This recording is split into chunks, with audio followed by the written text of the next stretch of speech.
হ্যাঁ, এটাই ভালো ভাই। দেখুন আমাদের এহসান ভাই ধরেছে, এটাই খুব ভালো। এই বিষয়টাই আসলে আমরা চয়েস করেছিলাম, কিন্তু রবিউল ভাইয়ের কারণে হয় নাই, আরো বড়টা নিয়েছে।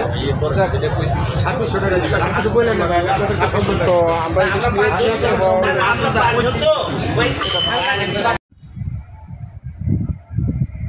বন্ধুরা, এখানে একটি বিআইডব্লিউটি এর অফিস রয়েছে শিমুলিয়া। পাশে একটি নামাজের জন্য মসজিদ ঘর রয়েছে। এটি হলো মসজিদ ঘর। আপনারা এখানে এসে যদি কেউ নামাজ পড়তে চান, এখানে নামাজ আদায় করে নিতে পারবেন। এটা হচ্ছে স্টাফ ডরমিটরি।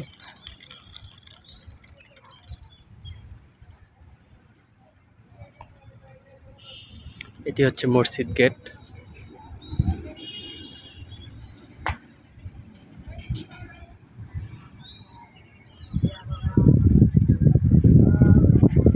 এটি হচ্ছে মসজিদ এবং বিআইডব্লিউটি এর বিশাল বড় একটা মাঠ, খোলামেলা, অনেক খোলামেলা।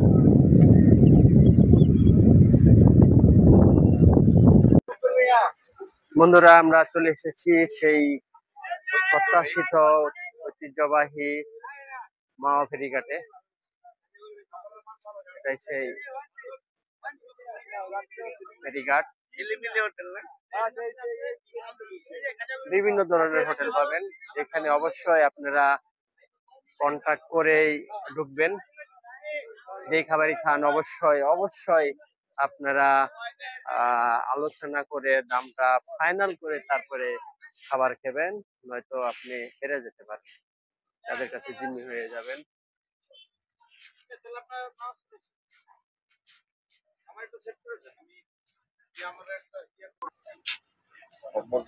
বন্ধুরা, আমরা চলে এসেছি সেই আমাদের গন্তব্যস্থলে, মাওয়া ইলিশ ঘাট অথবা ফেরিঘাট।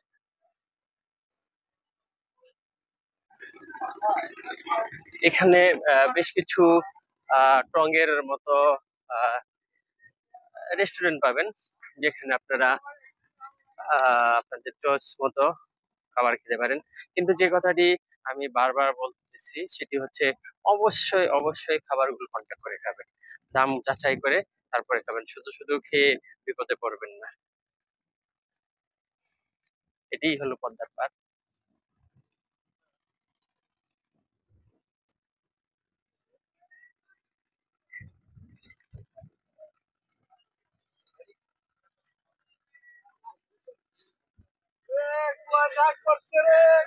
আমার পিছনে আপনারা কিছু কাশফুল দেখতে পাচ্ছেন, যেটি পদ্মার চর হয়ে গেছে। আহ চরের প্রতিফলনে এটি এই গাছগুলো জন্ম হয়েছে।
বন্ধুরা, আমরা পদ্মা চরের কিছু অংশ আমাদের আপনাদের দেখাচ্ছি।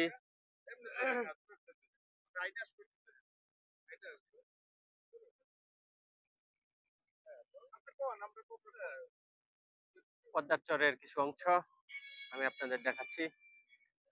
খুবই মনোমুগ্ধকর, সবুজে ভরপুর, খুবই ভালো লাগবে আপনাদের। যদি হাতে সময় থাকে অবশ্যই চলে আসতে পারেন পদ্মার পাড়ে।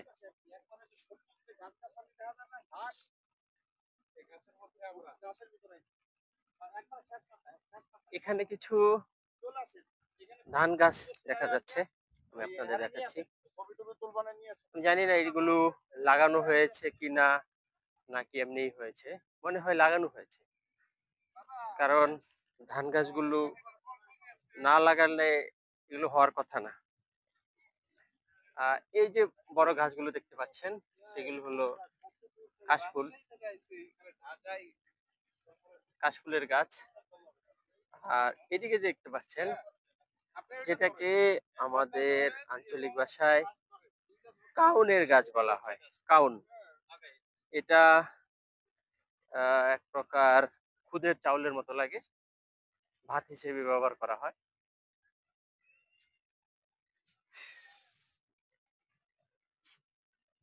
এখানে হয়তো কেউ এগুলো লাগিয়েছে, তো এভাবে অটোমেটিকলি হওয়ার কথা না।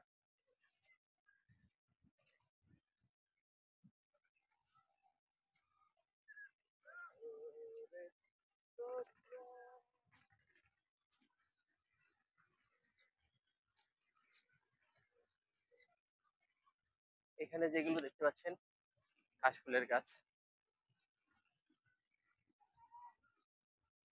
খুবই সুন্দর লাগে, চমৎকার। আমরা এখন পদ্মার একটু কাছাকাছি যাচ্ছি, পদ্মা পাড়ের।